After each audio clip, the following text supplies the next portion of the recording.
Isu Atta Halilintar nikah siri dengan Ria Ricis belakangan ini telah membuat publik geger. Merasa isu tersebut adalah hoaks atau tidak benar, Atta Halilintar diketahui mengambil langkah tegas dengan melaporkan oknum penyebar hoaks tersebut ke polisi. Berbeda aksi dengan Atta Halilintar, Ria Ricis tampak lebih diam dan tak banyak berkomentar mengenai isu tersebut. Di sisi lain, isu tersebut nyatanya membuat Aurel Hermansyah, istri Atta Halilintar, merasa kesal dan sedih lantaran imbas isu tersebut pernikahannya dengan Atta Halilintar diisukan cerai. Untuk mengetahui mengenai fakta-fakta itu semua, maka inilah 5 fakta soal isu nikah siri Atta Halilintar dan Ria Ricis versi Cumi Top 5. Beberapa waktu lalu, media sosial dihebohkan dengan sebuah rumor yang menyebarluaskan terkait isu Atta Halilintar dan Ria Ricis pernah menikah siri. Merasa takut isu tersebut semakin melebar, Atta Halilintar pun menanggapinya melalui unggahan di Instagram pribadinya. Fitnah apa lagi ini? Dan ngerinya banyak yang percaya lagi. Udah makin-makin ini akun. Di sisi lain, Ria Ricis juga tampak mengunggah sebuah tulisan yang menyinggung terkait semoga dirinya dijauhkan dari fitnah dan hal-hal buruk. Semoga Allah jauhkan kita dari segala fitnah dan hal-hal buruk. Amin. Lantas, seperti apa isu yang disebarluaskan oleh oknum tak bertanggung jawab tersebut? Dan seperti apa respon Atta Halilintar, Ria Ricis, serta keluarga mereka?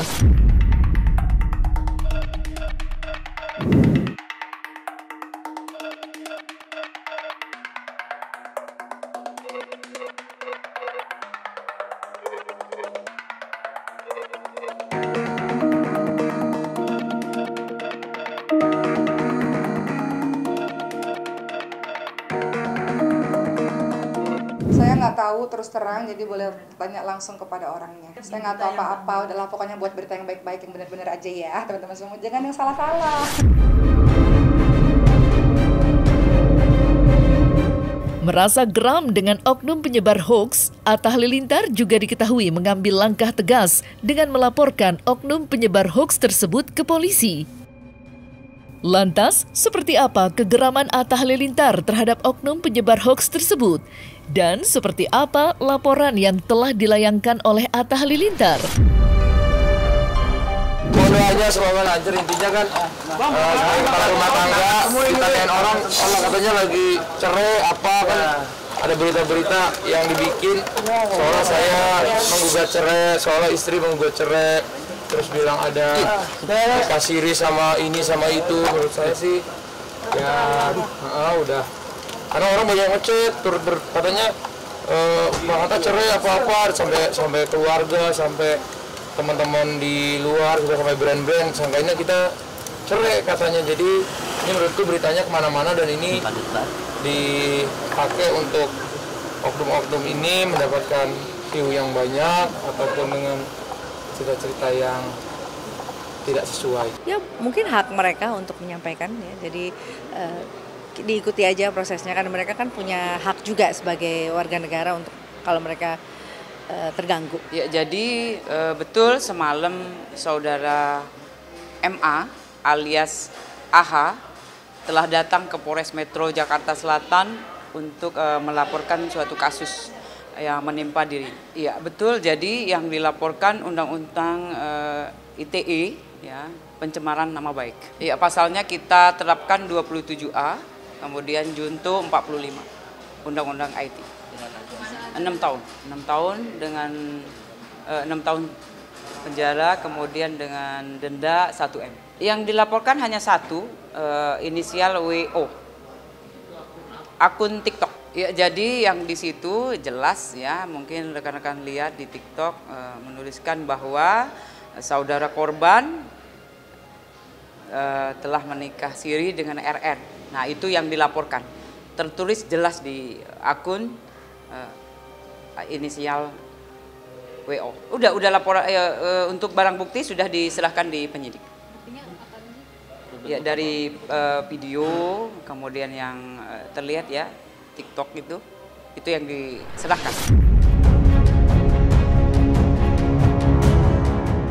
Berbeda aksi dengan Atta Halilintar yang memilih melakukan langkah tegas dengan melaporkan oknum penyebar hoaks, Ria Ricis justru memilih lebih diam dan takut mengomentari isu yang beredar luas di media sosial tersebut.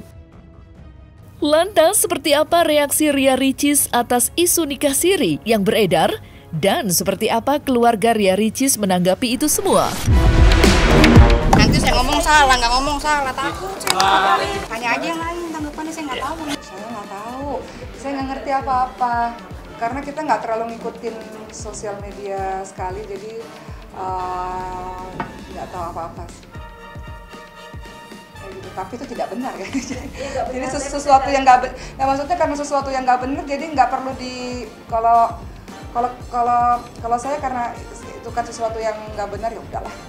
Nikah siri nggak benar, apalagi digosipin apa katanya suami Oki nikah lagi, itu nggak benar. Sudahlah ya kalian semua. Jadi kalau kita baca-baca begitu, ya udah diketawain aja gitu karena sesuatu nggak benar. Jadi ya udah, paling juga ntar seminggu 2 minggu ganti lagi beritanya gitu. Jadi kita sibuk dengan kegiatan sehari-hari di dunia nyata, jadi nggak sempat mengurus hal-hal begitu. Tapi kita tahu bahwa itu sesuatu yang nggak benar, jadi ya udahlah, paling ntar beritanya hilang semua. Nggak terganggu sama sekali karena udah sibuk di dunia nyata ya, bapak-bapak, ibu-ibu sekalian. Jadi mohon doain aja.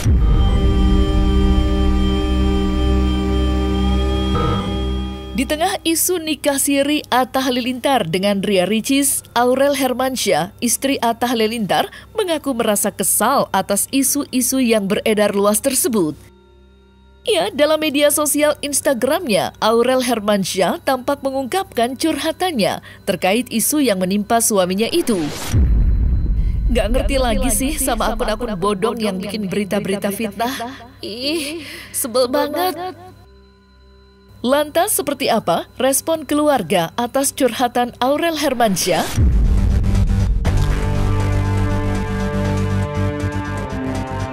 Oh enggak, saya pun juga kadang membaca ya seperti itu.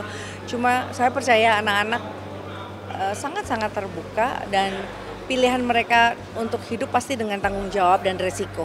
Jadi salah satu resikonya adalah gunjingan, perdebatan, dan ini nggak boleh pernah sedikit pun kalian anggap remeh, tetap direspon tapi tidak menjadi emosi dan juga negatif, karena saya percaya dengan keluarga anak-anak dan saya sangat menghormati. Jadi hal yang terkait bukan ranah saya untuk bertanya pun saya selalu nggak mau ikut campur. Tapi saya percaya dengan anak-anak pastinya mereka akan sangat-sangat baik dan berita-berita yang terjadi atau yang sedang digunjingkan itu nggak benar. Di tengah isu nikah siri dan laporan yang dilayangkan Atta Halilintar terhadap oknum penyebar hoaks, bodyguard Atta Halilintar mendadak dilaporkan lantaran diduga mengancam atau mengintimidasi wartawan yang saat itu ingin mewawancarai Atta Halilintar terkait laporan yang tengah diajukan Atta terhadap oknum penyebar hoaks. Lantas, seperti apa intimidasi yang dilakukan bodyguard Atta Halilintar? Dan seperti apa Atta Halilintar menanggapi hal tersebut?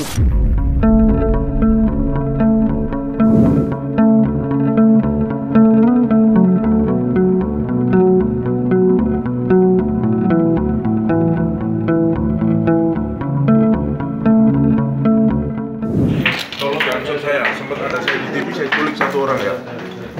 Mohon maaf untuk rekan-rekan media, saya merasa salah untuk perkataan-perkataan seperti itu, dan sekali lagi saya minta maaf. Mungkin saya berkata-kata refleks ya, dan mohon maaf untuk rekan-rekan media, saya mengaku salah dan saya meminta maaf yang sebesar-besarnya. Terima kasih. Ancaman verbal dari ajunannya Atta itu termasuk pidana. Ancaman menculik itu dengan ancaman saya culik itu udah termasuk pidana. Apalagi dengan keras kan menyampaikan culik loh, gitu, itu udah termasuk pidana. Teman-teman wartawan tentunya melaporkan karena apa? Karena merasa terancam. Mereka kerja capek nungguin dari pagi, siang, kemudian pas udah capek-capek makan gak makan kan nunggu. Karena kan sewaktu-waktu kan bisa keluar nih si Atta yang kan dari Polres kan. Jadi mereka nunggu aja, pas sampai di sana tiba-tiba mereka diancam. Nggak boleh, itu kan sama aja nggak boleh bikin berita, nggak boleh bikin berita kan gitu kan sama aja.